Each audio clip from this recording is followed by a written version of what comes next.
The Mariners didn't get swept by the Milwaukee Brewers, so I guess, hey, that's something. They ended the Brewers winning streak, which apparently even the Dodgers could not do. Joe and I are going to break down all 3 games in this series, and then we're going to give you our do's and don'ts of this MLB trade deadline, because there's definitely some don'ts here that we need to talk about. Joe's going to give you his Operation Overreaction, and then we're going to talk about the Los Angeles Angels series starting on Thursday. Thank you guys so much for watching episode 211 of the Hit It Here podcast, part of the Bleav network, available on all your favorite podcasting platforms. Be sure to give us a 5-star review, like, subscribe to this YouTube channel. And this is everybody that I met at game 1 of the Brewers series. I met so many of you guys, we wouldn't have time in this podcast to list you all off. But some of you, I was meeting for the first time. Others, I was meeting for the 500th time. So great to see all of you and really appreciate you guys stopping and saying hi to me. But we got a series to talk about, and I am here with the lovely Joseph. Yeah, man. Certainly a series to have to talk about. The Mariners scored 3 runs this series, Colton. 3 total runs. They gave up 16. Got outscored 16-3 in this one. You still won a game, though, which seems like a miracle when you say that out loud. Game 1 was going supremely well. So good. So well that it started to give you a little glimmer of hope, that twinkle in your eye, that feeling in your stomach. And then George Kirby gave up a hit and everything fell off the table. The wheels fell off. I mean, like it was within 5 minutes, the Brewers were up 4-0. And it's like, all right, sick, cool, can't have anything nice. 5 1/3 no-hit innings from George Kirby. Felt really awesome. Felt good. He looked good.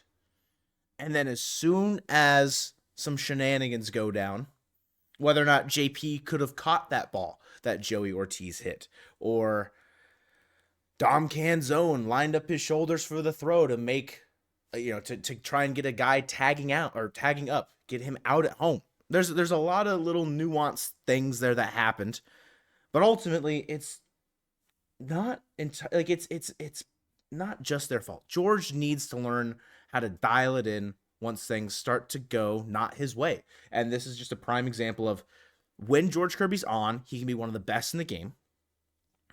But as soon as one little thing's out of line, it feels like it's almost irreparable damage. But ultimately, this game doesn't matter because like the 4 runs that you give up, like you got 5 hits in this game as an offense. Offensively, you're getting shut down by Brandon Woodruff. So I think the first run would have it would have been enough because you get goose egged in this one 6-0. Yeah, just a game that, this was the one that I was at. So it was like, there were the couple people that was their first time ever going to a Mariners game. So I'm like, can you imagine if George throws a no-hitter in like their first Mariners game? And then probably no sooner did I think that, then all of a sudden it was 4-0. And then, Trent Thornton's coming in. Brandon Garcia did make his debut in this game, which was super exciting. You could tell he was a little bit nervous, but you know what? Nonetheless, he got it out of the way. So it's really great to see Brandon Garcia, one of the Mariners' highly touted prospects, who has made the transition to the bullpen, another left-handed fireballer in that bullpen with Gabe Spire. So excited about that. Dom Canzone could have made that throw. But wouldn't have mattered because Mariners catchers don't know how to tag out runners at home plate, but we'll talk about that here in just a few minutes. Moving on to game 2, the one sole win of this series, started by Logan Gilbert, who went, 6 1/3? 6 1/3, strike out 2 10. hits, struck out 10. With Jacob Mizorowski on the other side. Mizorowski's on a bit of an innings or pitch limit. So that he can, be ready to go for the playoffs if they do. Similar to how, as Joe brought up to me, Garrett Crochet was last year, the year before. I mean, it wasn't necessarily for the playoffs because the White Sox weren't in it, right? But like just in general, innings limit in that way, it is more relevant because the Brewers' position in the postseason push. But yes, yeah, there were 6 total hits in this game. One of them just happened to be a home run from Cal Raleigh, and that is the only run scored in this little baseball game, Joe. Andres Munoz came in to get the save, and he bent, but he did not break. No, he did not. And overall, just a good win to snap that 11-game winning streak by the Brewers.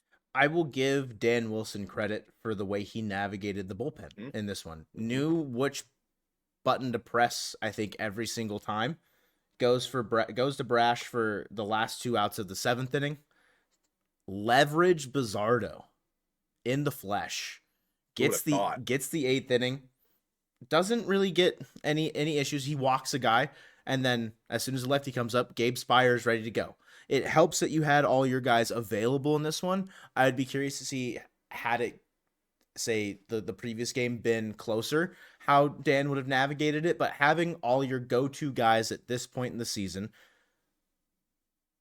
it worked out well. And like you mentioned, Munoz bend, not break. He had to work. He had to work for that save. And whether or not there was some dodgy umpiring with the strike zone, Cal's receiving, I think, maybe should get a little bit more credit than tomatoes thrown at the umpire. But regardless, Brewers fans, I'm sorry your win streak has ended. No, I'm not, because we needed a win desperately in this one because of the way Game 3 ended up going. Not good. Yeah, Luis Castillo on the mound in Game 3 went 5 innings pitched, gave up 10 hits, 3 earned runs with 7 strikeouts. Luis just was leaving pitches all over the middle of the plate. The Brewers in this one had 17 hits. The Mariners were able to come away with a couple of runs off of Quinn Priester, which tied the game at 2 at one point. And then all of a sudden, the Brewers is out of nowhere. Well, for a team that is one of the lowest teams in exit velocity, they were hitting the ball hard today. There was a couple that skipped off of JP's glove, and you notice that there's only 3 earned runs to Luis, but I think technically there's 6 runs to his ledger. An error from JP Crawford and just poor defensive play out of him in this game, kind of in this series. Just a tough homestand in general for JP. I'm not going to sit here and dog on him a ton, but it was not pretty for the shortstop out there, for the captain this game. And I think in the 7th or 8th inning, we saw Dylan Moore go out there and replace him. Probably just to get Dan recognized, hey, listen, not your day. The ball's going to keep finding you for whatever stupid reason. Not your day. Reset. Get out. Just reset and we'll figure it out. Because get ready for tomorrow. Yeah, it's just not worth the frustration just compounding more and more. I didn't think Castillo had a bad start. It wasn't good, but I think the 3 unearned runs there gives a little bit more of the context, I think, for Castillo's day than if you say the 5 innings, 10 hits. That's not good.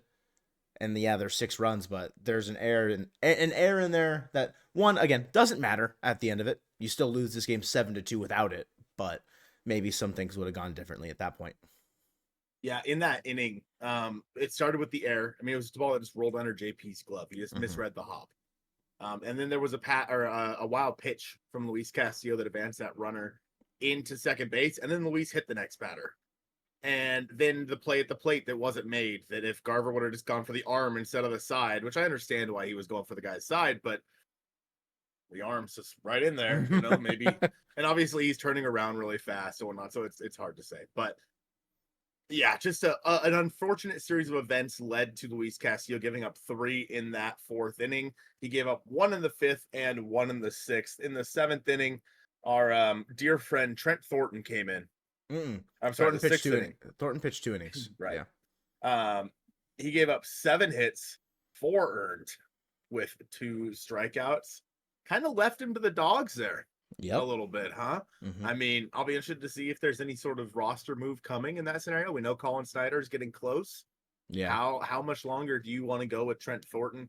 Brandon Garcia did get back into this game. He did walk 2, struck out 1, but didn't give up a hit. So, good for him to kind of bounce back. Yeah. Casey Legomina came in and struck out 2 in an inning of work. So he looked nasty. That's just, of course he did. Of course he did. Why wouldn't he? In a game that doesn't matter. So tough one overall. Honestly, this series didn't bum me out all that much.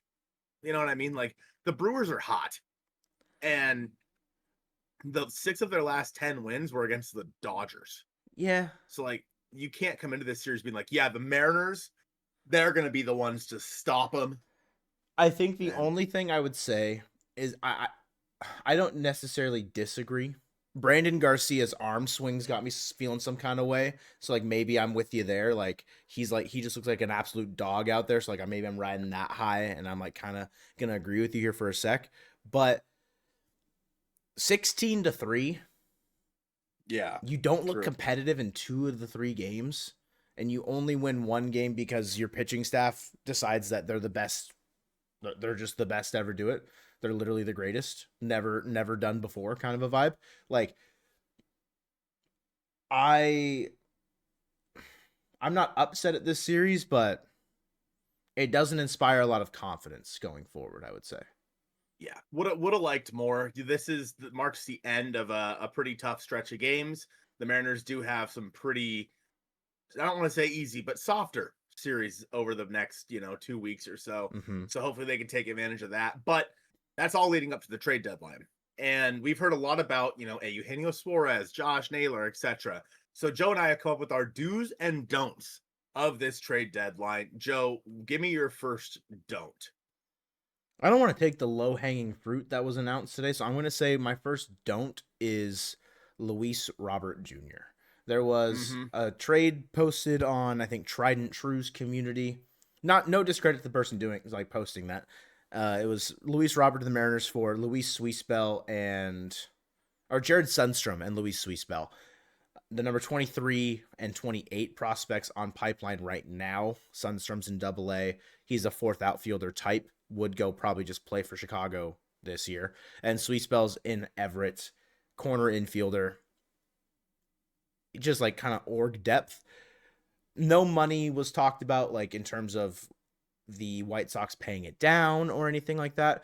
That is a really light return for what they probably Mm-hmm. could have got last year or the year before, or even during, say, the off season. I don't necessarily want Luis Robert, and outside of the need at a position, because you don't need a corner outfielder. If he's your DH, I don't know what that means for Polo. Like, it's just weird. It's a weird fit. I think honestly, any outfielder that is kind of fringe upgrading for you is a don't for me. Same thing with like a Harrison Bader for the Twins. It's a don't for me. Yeah. I think that's a fair shout, and it's going to cost you like a decent chunk of change over the next couple of years for Luis Roberts. So, yeah, I just say no on that as well. My first don't is, hey, maybe don't trade Andres Munoz. Mm. We've seen it. We've seen the Mariners be in a situation like this before, where they've traded their closer, Kendall Graveman, obviously Paul Sewald. Maybe don't do that again this year, and I don't think they will. Just so we're clear, I don't think that they will. But with how this team is on the fringes, I could definitely see them being like, well, Andres Munoz would net us quite a bit of prospect, or not even prospect capital, guys that could help you right down. Yeah. And I think that similar to how the Padres are thinking about trading Dylan Cease to get Mm-hmm. some offensive help, the Mariners could do that with Andres Munoz, but I think that would be obviously an asinine idea. But it's something you and I talked about this morning, and yeah, it's a little scary. I think with the sentiment around the expectations for the Mariners at the deadline, like Passan labeling them all in on the most recent ESPN article update, labeling that they could just get a couple offensive upgrades. It'd be like evolving the team from Bulbasaur to Venusaur. Actual words from Jeff Passan in an ESPN article about the Seattle Mariners, by the way. Hilarious. I wouldn't anticipate any. It's almost like a lateral move. Trading Andres Munoz, like trading Paul Sewald, was a buying and selling type move. Trading Munoz, trading any real leverage arm out of your pen when it's a clear necessity for you right now, does not feel like an all-in type move that is being labeled that the Mariners should go for. I think, again, just to kind of continue that thought, the first do is you need to get a reliever that slots in behind Matt Brash. Could be even in front of him. Depends on how high you want to pay. The word is out on the Twins wanting two top 100. Whoa. Two top Whoa. 100 prospects for either Joan Duran or Griffin Jax. Duran would feel like 2 guys in the top 75, in my opinion, whereas like Jax could be 2 guys in the top 100, where there's a little bit of a discrepancy there. If you do that, I'm okay, because the need for another guy in the pen is a must. So that is my first do, is go out and get your high leverage arm for the bullpen that pushes Vargas or Bizardo out of the top four and slides in ahead of Spire. And again, also could slide in ahead of Brash, like guys like Felix Bautista, guys like John Duran, guys like Ryan Helsley. I think those three would be the ones that I would put ahead of Brash potentially, just on the idea of consistency. No discredit to Brash. He's awesome. There's just a little bit of wavering sometimes where he doesn't have his best stuff. And that's what happens when you're an erratic reliever sometimes, is you might not know where it's going. So that is my first do. Go out and get a really good bullpen arm. Yeah, if you're going to give up really good prospect capital, you better be getting that reliever for a couple of years. And with Duran, with Jax, you do. And so I think that's completely fine. Now, if you're going to get a rental, which honestly may be a preference for the Mariners, at least in the bullpen, just because they have so many options in the bullpen, even possibly coming up over the next couple of years. We don't know what Brandon Garcia is yet. Hunter Cranton might be ready soon. Just a lot of what ifs. So maybe they would rather go get a rental, and in which case, obviously, the prospect capital greatly declines. But yeah, just an interesting cost for a team like the Mariners to be willing to give up, because they need to give up those prospects for hitting. And I'll give us our last don't. I'll do it. There was a thing that came out today saying that the Mariners have been interested in Ryan McMahon of the Colorado Rockies. Just worse Ben Williamson. Just don't. Okay. Just don't. I don't understand it. I know they've talked about McMahon in the past, and sure, you can kind of dream on the upside a little bit. He's hitting 180 on the road and 250 at home. Outside of Coors Field, he's hitting 180. What could you possibly want Ryan McMahon for? His OPS is lower than Ben Williamson's. His glove is good, but it's not better than Ben Williamson's. I just don't understand. Are you just doing it to get a Dylan Moore replacement? Because that would be okay, but it's an $11 million player. Mm-hmm. So the Rockies would have to eat some of that salary for you to do that. I don't know. It's a weird scenario. So just don't go get Ryan McMahon. Don't try to get creative. All right. We said this in our trade deadline. Go make the obvious moves. Don't try to get creative and trade Eugenio Suarez so we can reallocate some of our funds and spend $12 million on Mitch friggin' Garver. Yeah. Don't just take the obvious routes. That's where my head's at. So the last do should be make the easy move, make the obvious choice. If of course it's there. There's always a possibility that teams aren't going to line up on player evaluation or team needs.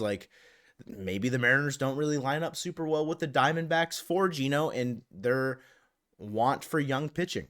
You could say the same for the Cardinals if you are trying to pry away Brendan Donovan, who has the same amount of club control as Randy Arozarena when the Mariners got him last year. It's stuff like that to consider, but there's definitely do's and don'ts.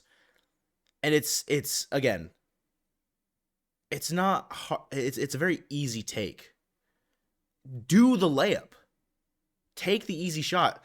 A layup for $1 million, a 3-pointer for $5 million? I don't know. Sometimes you just take the layup because it's that much easier of a move to make. Listen, I know you'd probably take the 3.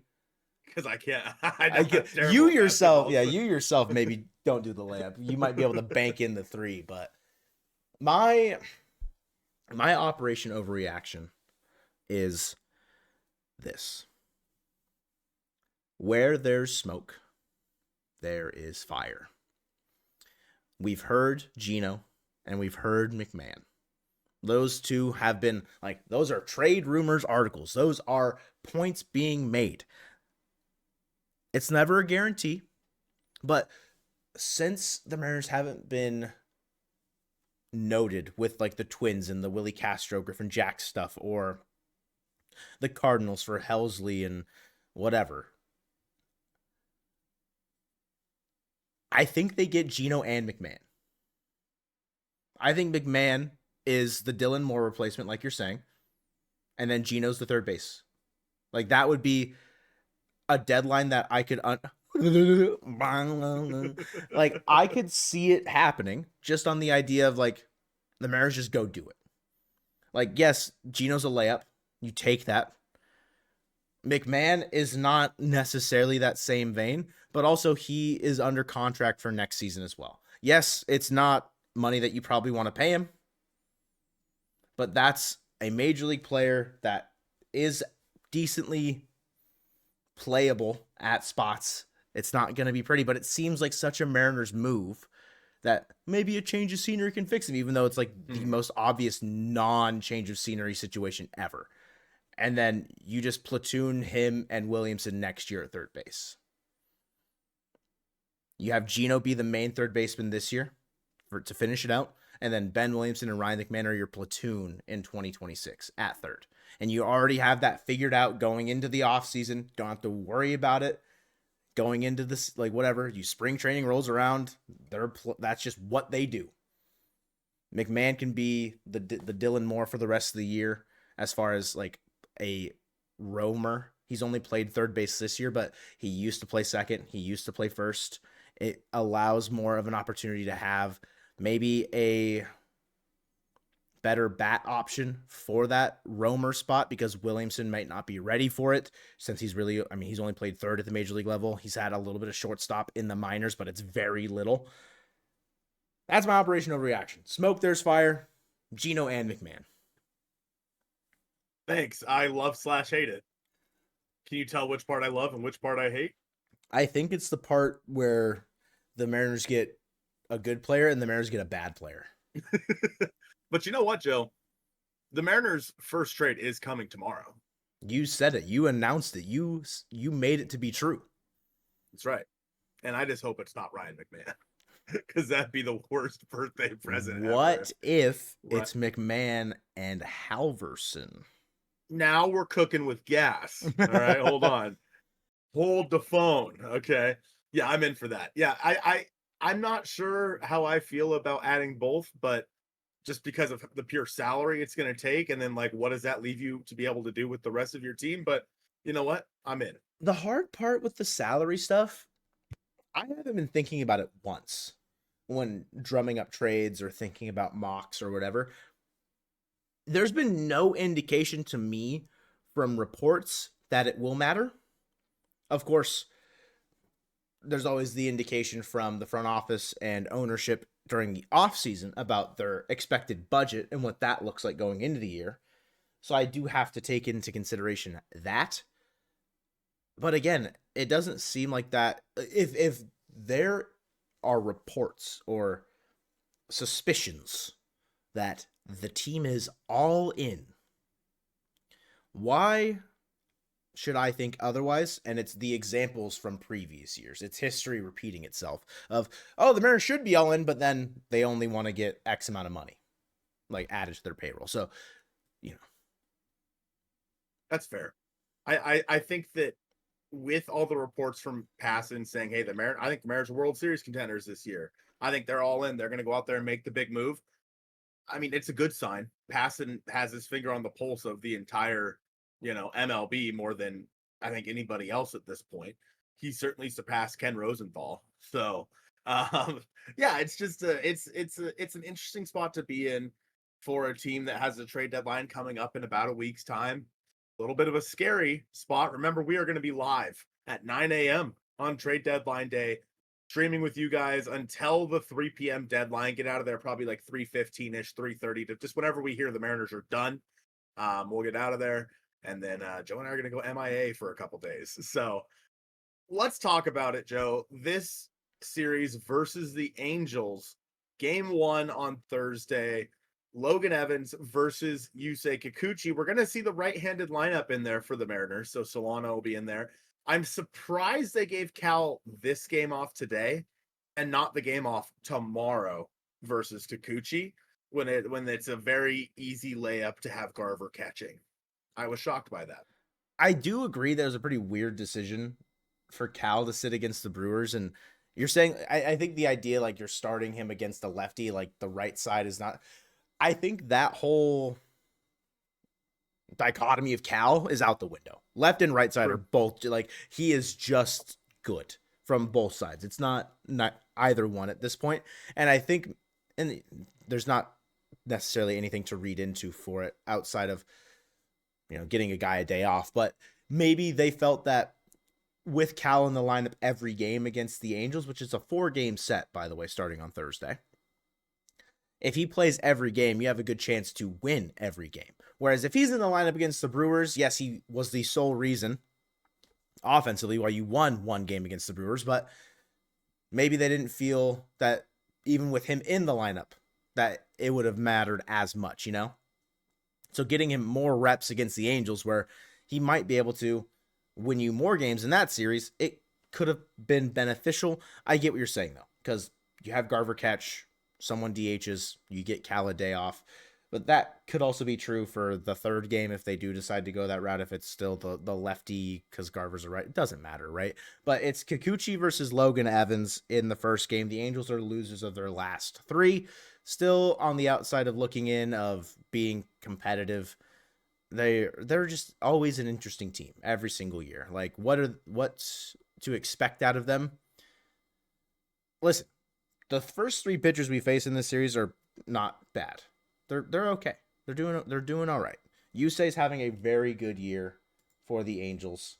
A 3.13 ERA over 118 innings. It's good. That's not anything to kind of write off. The Mariners are going to have to work for this first game. And the main way that they can do that is by getting Kikuchi out of there early. And he's never been a super efficient pitcher, I would say. Walks per 9 are at 3.97 on the year. It's his highest since 2022, where he had his worst season of his career when they were 5.19. If you can get Kikuchi out by the 5th inning, the Angels bullpen is the 3rd worst bullpen by team ERA in all of baseball with a 5.09 bullpen ERA. So if you can get to the bullpen, there's a good chance that you're going to be able to tack on some runs. And I think that is the winning recipe, I think, for the Mariners in at least the first 3 games, is get to the bullpen as early as you can and hope that they don't have the ability to throw Kenley Jansen at the end of the game. Kind of a vibe. Because you're in Anaheim, there will be save situations for Kenley if available. But with Logan Evans on the mound, I think they're going to need a little bit of run support. And against Kikuchi, maybe not as likely. Against the bullpen, though, I think there's a good shot. Mariners know Kikuchi quite well. Obviously, they know that he's a big strikeout guy. Randy Arozarena has 2 home runs off of Yusei and 22 at-bats. And of all people, Luke Raley has a home run off of Yusei Kikuchi, off of a lefty, which is surprising to me. It's news to me, if you will. But in game 2, you have your best guy going in Brian Wu. He's got a 2.91 on the year with 115 strikeouts versus Jose Soriano, right-handed pitcher, has a 3.83 ERA with 103 strikeouts in this one. The Mariners have seen Soriano quite a bit over the past couple of years, and they haven't really had that much success against him. Julio's hitting 444 in 9 ABs. JP's hitting 400 in 10 ABs. And everybody else, nada. So nothing to write home about there. Against Brian Wu, the Angels, Joe Adell is 3 for 3 with 2 home runs off of Brian Wu. Let's see. Sean Wells hitting 375 and 8 ABs, but otherwise not a whole lot on that side either. So maybe be afraid of Joe Adell a little bit, but that's a game that with Brian Wu on the mound, I do think the Mariners should be able to take. I think the Mariners should be able to win this series. I don't think they should be able to. I think they have to. They have to win this series. I think, given, they went 6-6 against New York, Detroit, Houston, and Milwaukee over those 12 games. Starting off the softer part of your summer month schedule with a series win is a must for me. You can't play around when you get to this point of the season. Every single series matters all that much more as you get down to the stretch of it. I will say, Jose Soriano kind of just been like a consistent dude for the Angels since coming up in 2023. But opposite Brian Wu, they're at a disadvantage there. I will say Mike Trout is playing baseball for the Angels.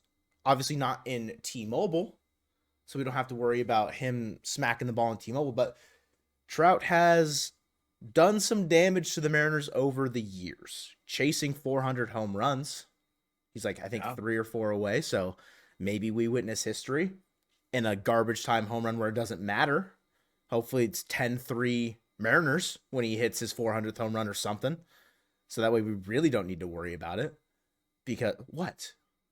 Yeah, I'm in. Okay, you kind of you had this like perplexed look. You're like, yeah, I feel weird I'm rooting for the success of the team that's opposing the I'm Mariners, but also like history. more so thinking I just watched this team score 3 runs over 3 games, and then they're gonna score 10 in a game. I'm in. That's a good point. That's a really good point. Listen. Listen. It's In in game 3. Anaheim. Like the bullpen's bad. I need it. I need them to score runs again. Oh, Sandy, I need it. Game 3. Tyler Anderson on the mound, another former Mariner. He'll be opposed by George Kirby. Neither is having a fantastic year. Anderson has a 4.43 ERA with 89 or 86 strikeouts. Kirby a 4.65 with 59 strikeouts. Versus Anderson, the Mariners have seen him quite a bit. Randy has a home run in 11 at bats, hitting 364. Cal in 13 at bats has a homer hitting 154, and Julio has a homer in 14 at bats hitting 429. Off of George Kirby, Mike Trout, of course, has a home run. He's hitting 444 off of George. Taylor Ward has 2 home runs in 24 ABs, hitting 250. And Travis d'Arnaud has a home run in 5 ABs, hitting 400. Overall, just a couple of guys both teams have seen a lot. This one's kind of a toss-up to me because I've seen Anderson dice up the Mariners before, but he's not an overpowering guy. He's a guy the Mariners should be able to get to. Do I feel comfortable throwing the right-handed lineup out there twice in a series? Never. Hell no. But unfortunately, we're gonna see Donovan Hell Solano. no. We're gonna see Donovan Solano twice in this series, unless you just call up Tyler Locklear, who was 4 for 4 with 2 home runs the other day, by the way. Yeah. Well, let's let that guy rot away, huh? And let's keep Donovan frickin' Solano on this roster. Listen, Thoughts? I know it's frustrating, okay? Donovan Solano. Hell no, okay? But one thing that you're forgetting is George Kirby pitching in Anaheim. Hell yeah. 14 strikeouts the last time he started in Los Angeles, in Disneyland. Oh, okay, that was the George Kirby get right start. Run it back, okay? Run it back. I need it expeditiously. I need George Kirby to strike out. We'll say just 14 again. I won't get greedy. But, yeah, Donovan Solano. Colton, I don't want to talk about it, okay? I don't want to talk about Donovan Solano being Get on him the team. off my baseball team. Get Donovan Solano and Dylan Moore off the team. I don't care. I don't care. What? Get him off. Not Miles Mastroboni. Stop it. Whoa, Logan Gilbert is starting the final game against the Angels against Kyle Hendricks. The professor. After seeing Logan battle Mizorowski, this feels almost like coughing baby hydrogen bomb level meme of like pitching arsenal stuff with like Hendricks is going to throw 87 miles an hour. It's all going to be kind of straight with maybe like a slight bit of movement. It'll still dice up the Mariners because they're going to just be missing it, whatever. But then Logan's going to be throwing 98 with a ton of movement. The splitter's going to drop 4 feet out of the zone. Like, it feels David and Goliath-esque, which does not bode well for my confidence in terms of the way mythology usually plays out in these scenarios. You know what I mean? I want the ability... What? Nothing. Just... Mythology is not the right word? Probably not the right word. People probably aren't going to like that. Why? Because it's biblical, not mythology. Is David Goliath in the Bible? Yes. That's so funny. What'd you think it was? I thought it was Greek. I thought it was Greek mythology this whole time. Like, that's not me like poking fun at religion. That's me just assuming the wrong thing. That's honestly really funny. I don't care. Goes to show how religious we are. Yeah. Yeah, I don't care. This is a chance to mop the Angels in Anaheim. Sweeping's hard, mopping's harder. This Angels team is bad. The Mariners team needs to prove that they're good. If they make a trade during this series, maybe it injects some life, gets people excited. Yeah, it'll be on Thursday. Yeah. Tomorrow. Yeah, the day this comes out. Yeah. Let me just instill some not so much confidence in you when I read the numbers versus Kyle Hendricks. Yep, I read them and they're not good. Ben Williamson's hitting 667 and 3 ABs. Julio in 3 ABs is hitting 667. Polanco's hitting 167. That's not looking pretty. Let's take a look at the Angels versus Logan Gilbert really quick, shall we? There's Zach Neto with a home run, hitting 286 and 7 ABs. There's Logan O'Hoppe with 2 home runs and 9 ABs, hitting 333. 333 for Shonowell. Mike Trout's got a home run and 8 ABs, hitting 375. Taylor Ward with a home run as well and 20 ABs, hitting 300. So, Yeah. yeah. So just I hope that makes you feel good, Joe. I will leave everybody with this. In Tacoma, Tyler Locklear is hitting 313, 397, 524. Good for a 921 OPS. He has 16 home runs with 77 RBI, and he has stolen 17 bases. What? What? Didn't know he had wheels on him. I didn't either. He's in the He PF struck out 90 Flyers. times, 45 strikeout or 90 strikeouts, 45 walks, 110 hits on the year. What the hell is Dylan Moore and Donovan Solano still doing on your baseball team? What? Why? Call up Tyler Locklear. Let us know in the comments down below what you guys think about that. We appreciate you guys watching this one, and go Mariners.